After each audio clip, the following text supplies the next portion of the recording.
Hello and welcome to a new episode of In the District. Today we're sitting down with New York City Office of Nightlife Executive Director Jeff Garcia. Join us to discuss happenings in his current role, community initiatives, plus much more. I'm Kibin Alleyne, and this program is brought to you from BronxNet's brand new media and technology studios here in the South Bronx. Jeff, thank you so much for joining us. Hi, I've been so happy to be here. Now, I think this is a pretty exciting segment because we're going to be talking about nightlife in NYC, which we know NYC is a huge part, or the nightlife is a huge part of NYC. Can you tell us a little bit more about the organization and its overall mission?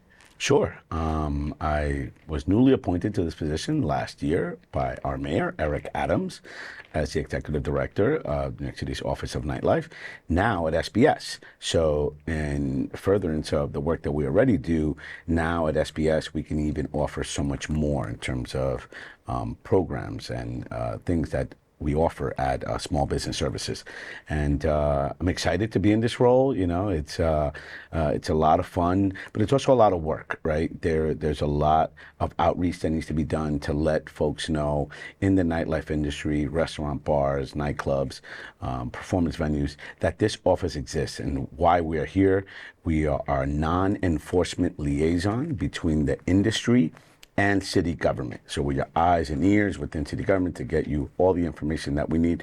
But we also do a lot of community outreach, right? Making sure that we connect businesses with the community, especially in instances where they may be having issues, particular issues around, things surrounding their business, right? So it's about really making that connection and that bond between community and business as well. Now, I want to talk about the NYC Outdoor Dining Program. It really changed the shape of our city during COVID and how we enjoy food. Can you tell me a little bit more about that program and, some upcoming important dates? Well, obviously, we are really happy that this program exists. Obviously, it was born out of a time that was very difficult for our city and this industry, right? Restaurants had to shut down at one time. And once we were able to get back open, this is the program, right, that really allowed for businesses to succeed, to get through COVID.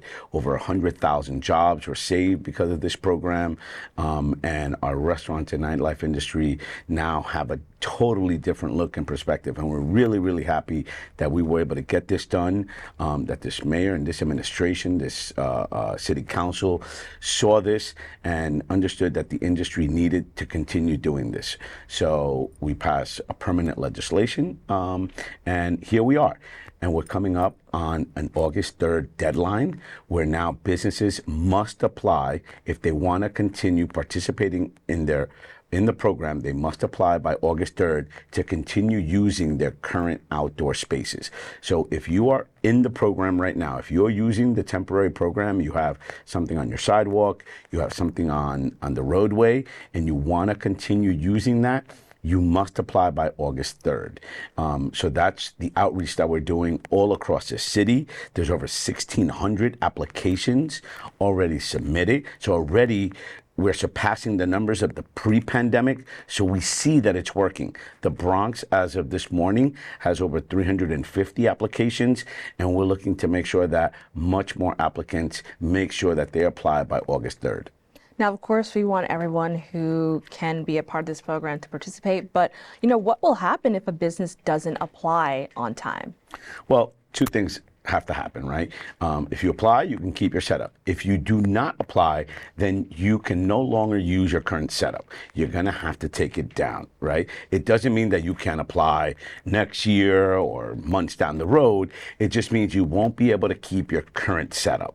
You would have to take that down in order to avoid fines or removal by DOT or other agencies within the city. So it is very important. If you want to continue, if this is something that has been beneficial to you, you must apply so you can continue using roadway or sidewalk, either one.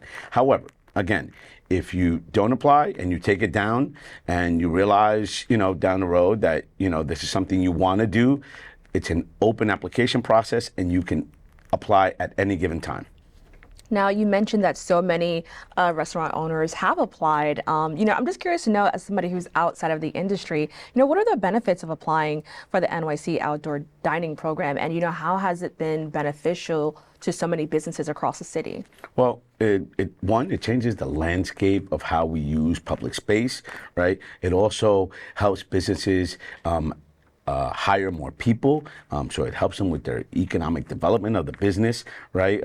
You're hiring more people, you're getting more people to work. It actually helps the city as well. Obviously, more tax revenue come in, and obviously you're able to, if you have these great spaces, these great restaurants, bar lounges all across the city, right? And especially in the Bronx, more people can come and visit and taste your cuisine, right? So now, depending on how much space you have, you can use your sidewalk and you can use your roadway to obviously sit and hire more folks. Now, what are the requirements needed to apply for the program? Well, you need to have a food service permit, right, an FSE. So you need to make sure that you have that. This is for food service establishments. You also, if you have a liquor license, you need to notify the SLA, right, that you're doing this, so that you have changes in your method of operation. You need to go and speak to your landlord. He needs to give you a waiver also for you to be able to use the outdoor space. And there are many other requirements, right? But again, there's a process for you to do that. And and if they need more information, they can go to nyc.gov/dining out. nyc.gov/dining out.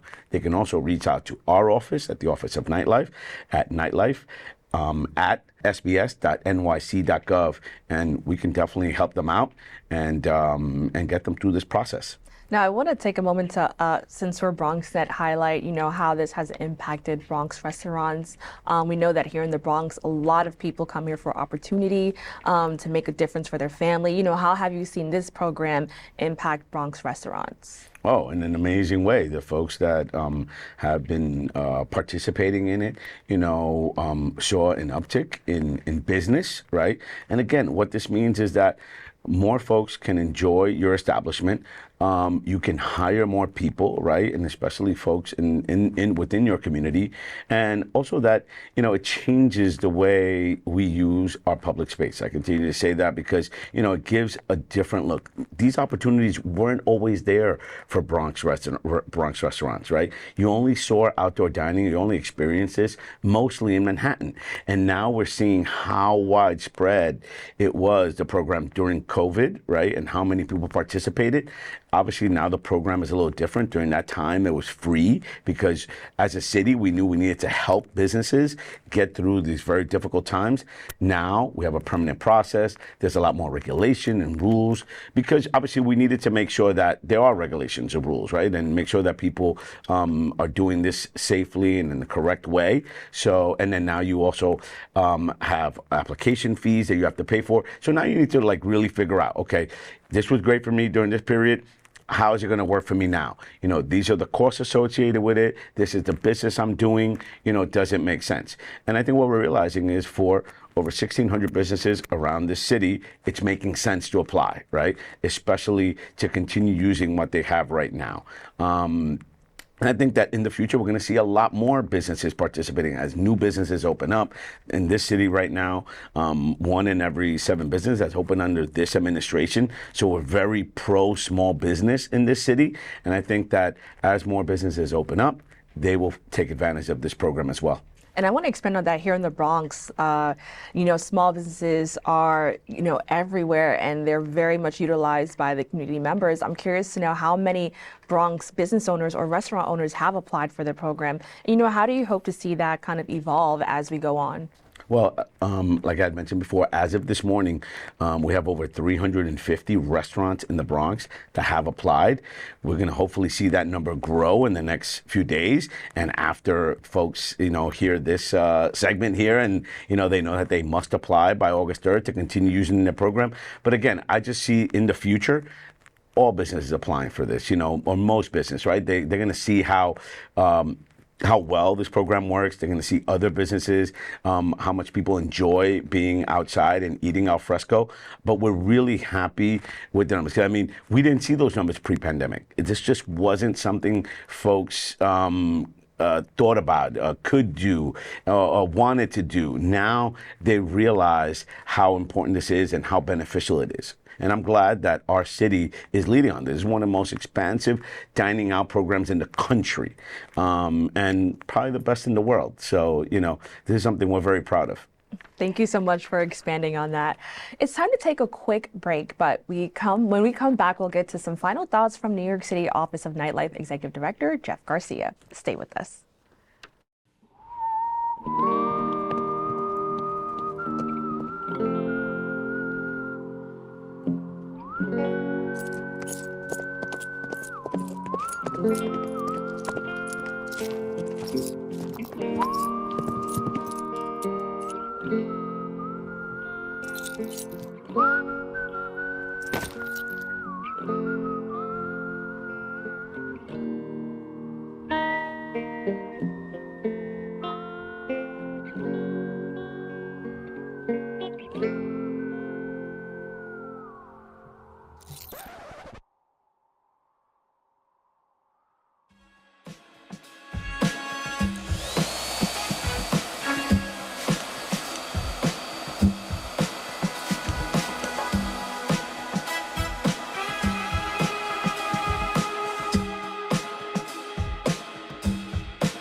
Welcome back. I hope you're enjoying today's In the District discussion with New York City's Office of Nightlife Executive Director, Jeff Garcia. Jeff, once again, thank you so much for joining us. I want to take a moment to further discuss another very important topic in regards to nightlife, the club and restaurant scene, and that's the Narcan Behind Every Bar initiative. Can you quickly give us an overview of the initiative and basically, how it began? Yeah, great program, great initiative. And again, I want to preface this by saying it's not like, we're having issues at, nightlife or restaurant establishments. However, we do understand that we could be a good point if in fact something does happen, that we could be leading in this area. And Narcan Behind Every Bar, we work very closely with the health department to combat the fentanyl crisis.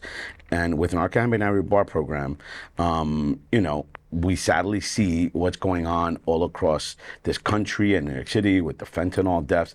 And what this does is help prevent a death, right? If something is happening inside your establishment and you have naloxone in your establishment and you participating in this program, administering this could help someone's life, right? It gives them a second chance, and really can, just again help a person's life and getting the necessary help that they need, right? And we're very proud of this program. It is through the Department of Health and Mental Hygiene, and the way it works is you can reach out to our office, you can reach out to the health department, and we will connect you with folks that will then give you a training in this, and then we will provide free naloxone kits to your establishment. All right, so you take the training through the Department of Health. It could be either through a webinar, or if we get enough businesses in a certain area, we can actually do an in-person that we do through the Office of Nightlife and DOHMH, which is Department of Health. And we'll do the training there and then hand out kits to those businesses so they can go back. And it's like having a first aid kit behind your bar, or a CPR kit, right? So you have this, and in case you need it, you have it. Now, just to further clarify, from my understanding, it's not something that's necessarily mandatory, or is it mandatory for restaurants to kind of have access to this? No, this is not mandatory, it's completely voluntary, but we do encourage everyone to participate. Again, you could be helping save someone's life. You could be helping save your own family member's life, if they're out and about somewhere and that business has it. So I think we really need to look at this holistically and understand the importance of what this can do to someone and their family, right? It's just give them that second chance at life, help that individual, right? Get the help that they need, and having this at every business, at every bar, is our goal. Now, I think what's so interesting about this and really proves how we as a city are just evolving is that anytime there has been public health concerns, they're usually happening at a hospital or somewhere behind closed doors. I think it's very interesting, and I think it's a step forward that we're talking about this openly and publicly, and that this is something that could happen anywhere at any time. With that being said, for those who are unaware, could you just further explain what Narcan is and how this accessibility could potentially save a life, especially, if you're somewhere outside dining or, maybe having fun at a party. This is something that could happen around anyone, essentially, if you're in New York City. Yeah. Well, the other great thing with naloxone is that now you do not need a prescription for it, so anyone can go to any pharmacy and purchase it, right? And have this in their purse, in their car, close by, in case something is happening to a friend or family member, right? And that's why we encourage this, right? Because I think that we really need to understand what's going on around the country, and especially with fentanyl. And this is something very simple to administer. It's almost like it's a nasal spray that you basically, insert into the person's nose. And again, I'm not a professional trainer, but I've seen the training, right, and taken it. So I understand, it's the nasal spray. It's like that. And then basically this just works to, revive this individual, and then gives you time to call EMS, get them the correct medical attention that they need, and again, just giving this individual a second chance. And I think it's so important and really amazing that you kind of say, hey, I'm not necessarily a professional in this field, because it shows that it's something that anybody can learn, and it's not something that only a health professional should know about or have access to or know how to do. With that being said, how do you hope to see this particular program evolve as our city continues to struggle or face challenges regarding the fentanyl crisis? Yeah, well, through outreach, right? We next month, or at some point this month, next month, August. We're almost at the end. We're going to be hosting a training in Washington Heights, and we're looking to do this all across our city, right? To really do that outreach. But any business at any time can reach out to our office or the Department of Health, and they can do the training. They have webinars, I believe, twice a month, right, that they can join and take advantage of this program. And then the Department of Health will send you free naloxone kits. I think that's amazing, and I love to see this happening, and kind of just, as I mentioned before, having more New Yorkers just be aware, because I think it's very easy to live in your bubble, and probably say, oh, that's someone else's problem. I think this is a great way, as you mentioned, outreach and getting our city more involved. Is there anything more that you want to add just regarding this initiative and this program? Yeah, that, it just doesn't have to be restaurants and bars, bodegas. If, you want to participate, reach out to our office, reach out to Department of Health, and you can join those webinars and training, and they'll send you the kits as well. So it's not specific to restaurant, bars, and nightclubs, but obviously these are places where a large amount of people gather, right? But any business that feels like that they're in an area that they're seeing an uptick on, they can, participate in the program as well. And once again, can you just let people know how they can actually get involved if they're curious about learning more or being a part of this initiative? What can they do? Well, reach out to the Office of Nightlife at Nightlife at sbs.nyc.gov, and then we'll connect you with the Department of Health and the webinars and the trainings, and then maybe we can have even BronxNet participate in the next webinar, and you could have naloxone kits at the front desk here. That would be amazing. As Absolutely. you mentioned, it's everybody's responsibility. So I think that's an amazing, effort on our behalf to kind of be a part of the community, and kind of protect, our neighbors. So thank you so much for kind of explaining that. I want to take a moment to return to the importance of outdoor dining. We want to have an amazing summer, an amazing fall. What can people do just once again so they can make sure that they're a part of the program and that they can reap the benefits of it? Well, again, I think, make sure they go to nyc.gov/dining out. Start the application process.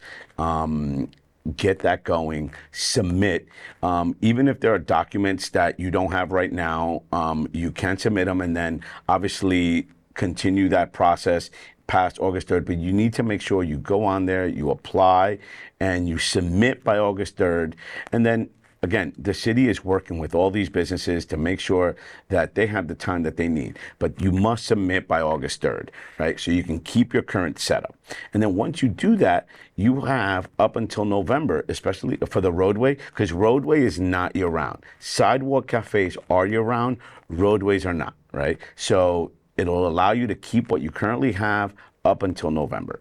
That's wonderful. Once again, I want to thank you so much for joining us. And, you know, this is a huge part of our city, the nightlife, restaurants, all of it kind of makes a culture of New York. So we appreciate you taking the time to visit us here in the Bronx and discuss, you know, some important things happening and how you're contributing to that. So once again, thank you. Thank you. Thank you for having me. It's so important, obviously, to come out and let the industry know that there are resources out there, that there's an office dedicated to them, to help them.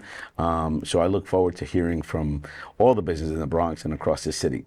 Thank you. And with that being said, we also want to thank everyone for watching. And remember, you can always watch this program anytime, anywhere on BronxNet.org and YouTube. While you're there, be sure to follow BronxNet on social media to find out who will be the next community leader we will sit down with on the district. From BronxNet's Media and Technology Studios in the South Bronx, I'm Kibin Alleyne. Talk soon.